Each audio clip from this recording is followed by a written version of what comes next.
Now, in addition to COVID-19, we talk about 2020. This year has also been one in which communities across the country, though, have seen a renewed focus on addressing racial inequities. This week, KOIN's longest-serving anchor saw firsthand the level of hate that still exists within some members of our community.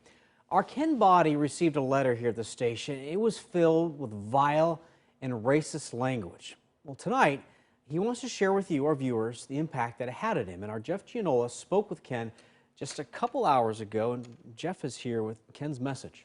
So if you're a journalist or someone in the media, it really is not uncommon to receive a mean tweet or a nasty email. But this week, Ken Boddie, our friend and co-worker, received a letter so vile, so ugly, it shocked and stunned us. And we want to warn you, we have blocked out the offending words. But we're going to share this letter with you to shed light on darkness.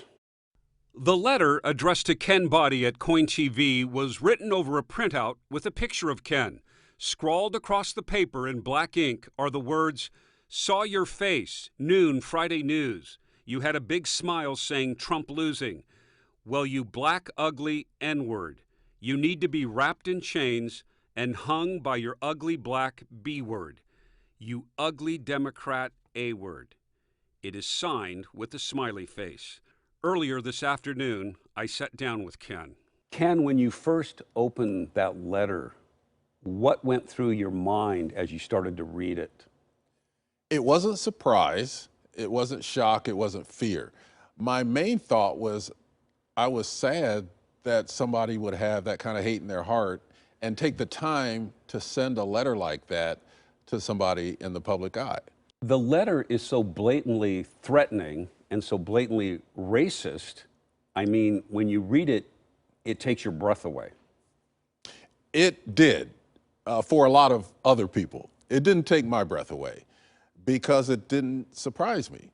I know that there's that element of people out there, and it's not the majority of people. I know that.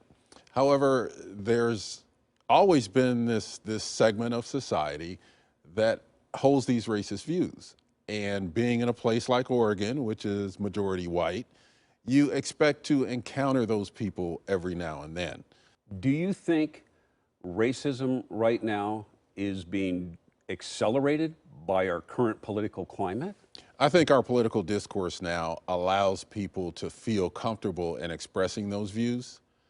I don't think that they have been amplified any more than they have been in the past in terms of how people actually feel. But I think they are amplified in the sense that people feel more comfortable in expressing those. And I think that there's a lot of polarization. There's a lot of making people who disagree with you or who are not part of your circle the enemy without making any attempt to try to have discourse. So I think that's a sad state of affairs where we are now. If the person who wrote that letter was sitting right here on the couch next to us, right next to you, what would you tell that person if you had the chance? Well, I would try to assess as much as I could in an individual conversation whether this person had mental health issues, and I would advise them to go get help. If not, then I would say you need to know black people. You need to know people of other races because we're all the same. Everybody has the same type of aspirations. They want to have a good family life. They want to be able to provide for their family. They want their kids to grow up in a better environment. That's universal humanity. And I think once we tie into the humanity of everyone, then the world will definitely be a better place.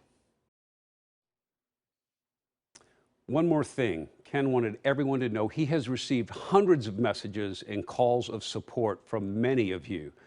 Now, this is an issue our company as a whole takes very seriously, and I want to share this letter sent out today to all staff by our station's Vice President and General Manager, Tom Keeler. I want to categorically denounce the language that was directed at Ken and offer him our full support and comfort as he deals with something that has no place in our society.